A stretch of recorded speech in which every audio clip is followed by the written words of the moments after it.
out that there's a huge group of urban black folks and their urban white allies, as they call themselves, who have never spent any time on a lake, on a boat, tied up to other boats, on a cove, on a sandbar.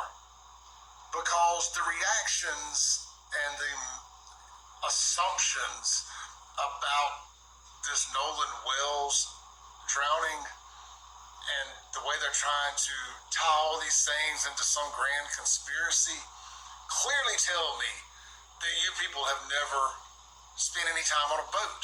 Maybe you've been on a Carnival cruise, but that's not the same thing as being on a jet ski or a Bayliner or whatever other kind of pleasure boat and tying up and hanging out at a sandbar.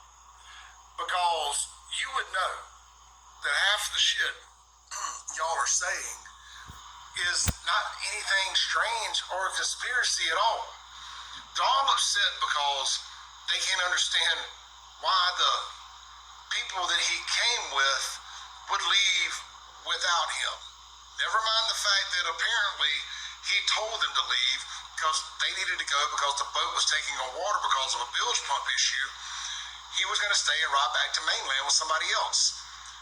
But that little pesky fact aside, I would say that probably 50% of people who go out on a boat to an island, to a cove, to wherever, probably ride back on a different boat than the one they went to that place on. Because a lot of times, somebody gets ready to leave. Oh, let's just say I have a boat, and I got 3 or 4 people with me. We go out there. I got sunburned, I'm tired, I'm ready to go, I'm not drinking, I've had enough. Well, the people I'm with, 1 or 2, they might be, oh, Clay, I'm with so-and-so, I'm gonna drink some more beers, I'm hanging out, I'm chasing some tail, or whatever, holla at you. I'm like, all right, you good? Deuces. Hey, I'm gonna leave my phone in your boat, Clay, because we're gonna be down in this water, and I don't want it to get wet in my pocket and screw my phone up. I'll just get it from you later. Cool, no problem, happens all the time. That's pretty much what happened here. And it happens a lot of times when people go out on a boat. They end up riding back to mainland or the pier or the dock or wherever with his guys. It's, hey, there's some girls over here and we want to try to conquer it. Leaving a man behind, it's none of that. Tell me you've never spent any time on a boat without telling me. Shalom, shalom. This is Mayam. As you can see, this Edomite is basically coming to the defense for those white boys that's in the hot seat for suspects of killing that guy Nolan. And you guys can hear, you urban people and your white people that's joining an alliance with you in these urban cities are trying to say that they killed these people, and you're trying to say that they didn't.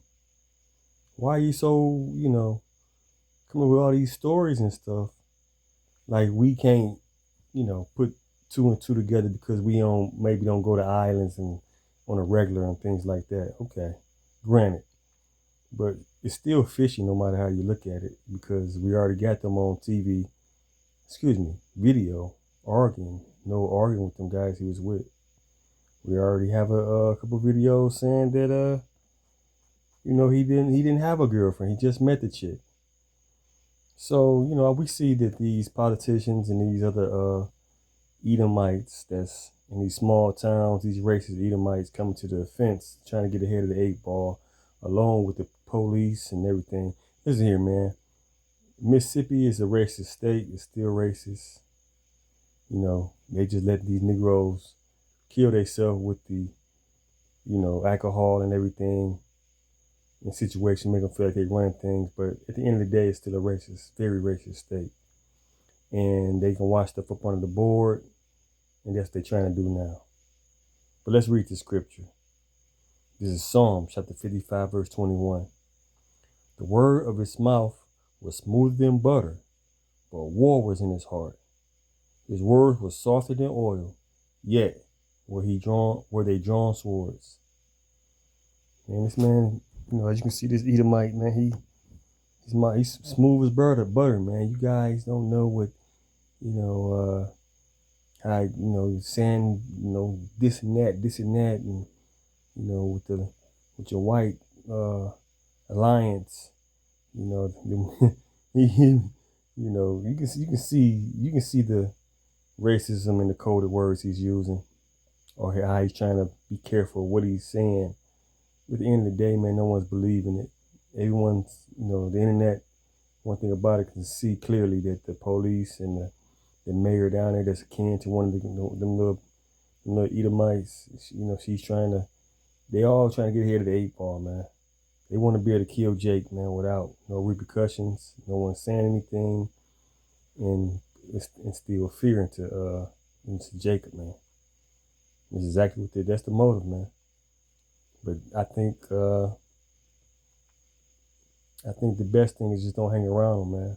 Don't be their friends. What you need friends for? You hear Negroes all, man, yeah, we sick, we kill each other, but at the end of the day, I mean, that's something we have to take care of. But we have another group of people that's not our people, another nationality outside, who's going to take care of that? And they're not taking care of it because they saying every time someone get killed, they did it themselves, or it was an accident, or some excuse. They mouth are smooth than butter, man. So you Israelites out there, man, be careful, man. As you can see, don't get fooled by the smooth talk, man. Listen to the scriptures. Smooth as butter. With that being said, shalom.